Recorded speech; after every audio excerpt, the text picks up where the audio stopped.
जय हिंद साथियों। उत्तर प्रदेश पुलिस भर्ती बोर्ड की तरफ से एक नोटिस आया है जो कि 30 अक्टूबर का जारी किया हुआ है। इसमें ये दिया हुआ है दिनांक 23, 24, 25, 30, 31 अगस्त को जो एग्ज़ाम हुआ था उसके बारे में जानकारी दी गई है। ये अंतिम उत्तर का प्रकाशन किया गया है। इसमें लिखा है कि उत्तर प्रदेश भर्ती बोर्ड द्वारा आरक्षी नागरिक पुलिस के पद पर सीधी भर्ती 2023 की दिनांक 25 अगस्त 30 31 अगस्त को संपन्न कराई गई थी, जिसकी 10 पालियों में प्रश्न पत्रों पर उत्तर कुंजी की वेबसाइट पर 11/9/23 से 19/9/23 तक प्रदर्शित करते हुए अभ्यर्थियों ने आपत्तियां आमंत्रित की गई थी। इसमें लिखा हुआ है कि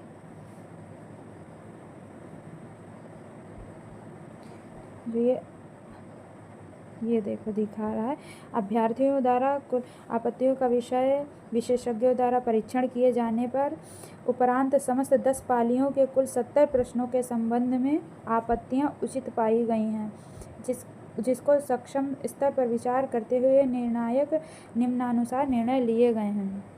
इसमें 25 प्रश्नों पर इसमें ये देखो दिया हुआ है, ये 25 प्रश्नों पर विकल्पों में त्रुटिपूर्ण होने के कारण प्रश्नों को निरस्त किया गया है। इसका मतलब 25 क्वेश्चन ऐसे हैं जो कि बिल्कुल ही निरस्त कर दिए गए हैं। इस 25 क्वेश्चन में जिसके भी प्रश्न पत्र में वो क्वेश्चन रहा होगा वो निरस्त कर दिया गया। इसका मतलब उसका पूरा नंबर मिलेगा आपको, चाहे आपने उसमें टिक किया हो अथवा ना किया हो, लेकिन आपको उसका पूरा नंबर दिया जाएगा। उसके बाद में ये 29 प्रश्न ऐसे हैं जिनमें एक से अधिक विकल्प सही हैं। इसमें आपका पता चले, आपने पढ़ा, आपके 2 विकल्प दिख रहे हैं, आपको 2 विकल्प सही हैं, लेकिन उसमें आपको एक ही टिक करना है। अगर आपने एक पे टिक किया है, दूसरे पे नहीं किया है, तो आपको उसका नंबर मिलेगा। ऐसा नहीं है कि उसमें 2 विकल्प हैं तो उसको माइनस में कर दिया जाए या वो काउंट ना किया जाए। उसमें आपको निर्धारित अंक दिए जाएंगे। तीसरा है 16 क्वेश्चन ऐसे हैं जिनके विकल्पों में परिवर्तन किया गया है। मतलब क्वेश्चन तो सही है लेकिन उसके जो विकल्प हैं वो सही गलत हैं, इसलिए उनके विकल्पों में परिवर्तन किया गया। 16 क्वेश्चन ऐसे थे। तो कुल मिलाकर के 70 क्वेश्चन ऐसे थे जिनको गलत जिनकी आपत्ति उचित पाई गई हैं, और जो कि आपको सबको जिसके पाली में जो क्वेश्चन पड़ेगा वो आपको उसका नंबर मिलेगा। और उसके बाद में भर्ती बोर्ड द्वारा कहा जा रहा है कि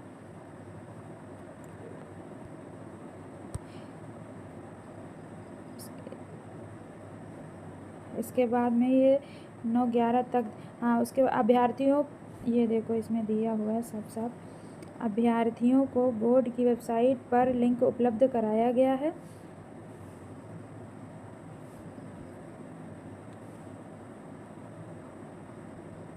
अभ्यर्थियों को बोर्ड की वेबसाइट पर उपलब्ध लिंक दिया है उस पर जाकर अपना रजिस्ट्रेशन नंबर, DOB और प्रश्न पुस्तिका क्रमांक लॉगिन कर लें, जिसमें आप प्रत्येक अभ्यर्थी अपने अंतिम उत्तर की दिनांक 9 नवंबर तक देख सकेंगे। आप लोग फिर से एक बार अपना रजिस्ट्रेशन नंबर और DOB डाल करके एक बार फिर लॉगिन करके अपने सारे क्वेश्चन काउंट कर लीजिए, क्योंकि उसमें मुझे ऐसा लगता है नहीं तो 2-3 तो क्वेश्चन आपके ज़रूर बढ़े ही होंगे। किसी का माइनस नहीं हुआ होगा, बढ़ा ही होगा, क्योंकि जब 70 क्वेश्चन 10 पालियों में 70 क्वेश्चन, ऑन एवरेज आप 7 क्वेश्चन निकाल लीजिए। 7 क्वेश्चन में हम कहते हैं नहीं 7 मिले होंगे, तो किसी भी पाली में किसी भी क्वेश्चन में हम 5 मिले होंगे, 4 मिले होंगे। 4 और 5 बहुत होते हैं। एक बार आप दोबारा से रीचेक ज़रूर करिएगा। उसके बाद में ये 4 नंबर पॉइंट में लिखा है कि आप उपरोक्त भर्ती प्रक्रिया के अंतर्गत निर्गत की जा रही उत्तर कुंजी अंतिम है। इसके पश्चात प्रश्नों एवं उसके उत्तर विकल्पों तथा उत्तर कुंजी पर किसी भी प्रकार की कोई आपत्ति स्वीकार नहीं की जाएगी, ना ही उस पर विचार किया जाएगा।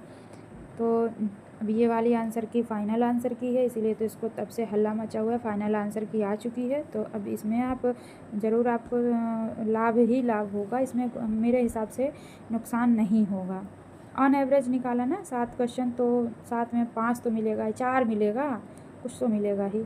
5 नंबर पॉइंट देखिए लिखा है, चयन के अगले क्रम में आपकी DBPST होगी। उसके लिए सूची आपको जल्दी ही इस वेबसाइट पर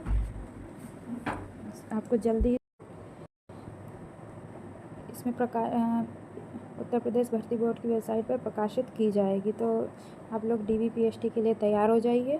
DVPST होने के बाद ही रनिंग होगी, उसके पहले रनिंग नहीं होगी।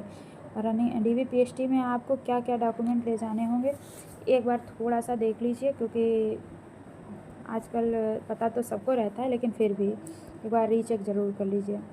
देखिए, इसमें पहले नंबर पर आधार कार्ड दिया हुआ है, ये आपका आधार कार्ड लगेगा। दूसरे नंबर पर हाई स्कूल की मार्कशीट और सर्टिफिकेट भी हो उसके साथ में। तीसरे नंबर पर इंटरमीडिएट की मार्कशीट।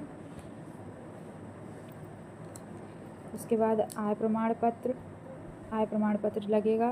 उसके बाद निवास प्रमाण पत्र लगेगा।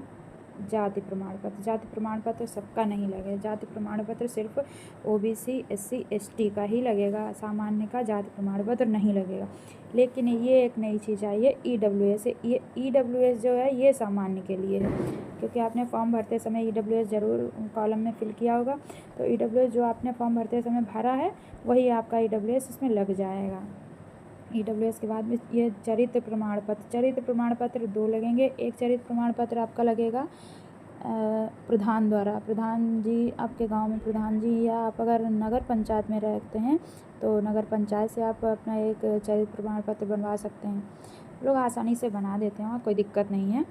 और दूसरा चरित्र प्रमाण पत्र लगेगा आपका स्कूल का, जहाँ से आपने इंटर पास किया है, क्योंकि आपका हाईएस्ट क्वालिफ़िकेशन इंटरमीडिएट मांगी गई है। सॉरी, हाईएस्ट नहीं, मिनिमम क्वालिफ़िकेशन आपकी इंटरमीडिएट मांगी गई है। तो आपका इंटरमीडिएट जहाँ से आपने किया है वहीं से आप जा कर के चरित्र प्रमाण पत्र बनवा सकते हैं। और फ़ोटो ले जाइएगा। फ़ोटो कम से कम 20 तो ले ही जाइएगा, क्योंकि कई सारे फॉर्म मिलते हैं, डॉक्यूमेंट रहते हैं, उनमें समय लगता है। अगर आपको वहाँ पे अगर फ़ोटो कम पड़ गई तो वहाँ पे आप फिर पता नहीं कहाँ मिलेगा, कहीं साइबर कैफ़े होगा या नहीं होगा, तो दिक्कत होगी। इसलिए फ़ोटो आप अपने पास पर्याप्त रखिएगा, कुछ ज़्यादा ही रखिएगा, कम मत ले जाइएगा। और ये ऑप्शन दिया गया प्रपत्र का शपथ पत्र। दिए गए प्रपत्र का शपथ पत्र मतलब जो आपका DV के लिए एडमिट कार्ड आएगा उसी में एक शपथ पत्र भी दिया है, प्रोफार्मा दिया रहता है। उसको आपको जा कर के कचहरी में टाइप करवा के और वहाँ से एफिडेविट बनवा लेना है, वो लग जाएगा।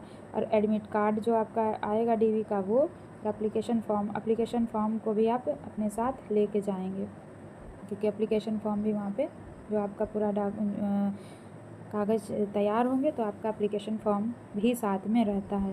तो इतनी सारी चीज़ें आप अपनी तब तक तैयार कर लीजिए। उसके बाद में रनिंग पे फोकस रखिए, क्योंकि DVPST और रनिंग में अब ज़्यादा अंतर नहीं है। और भर्ती बोर्ड ने साफ साफ कह दिया है कि अब जल्दी ही हम DVPST कराने जा रहे हैं, तो पता नहीं चलेगा टाइम कब निकल गया है।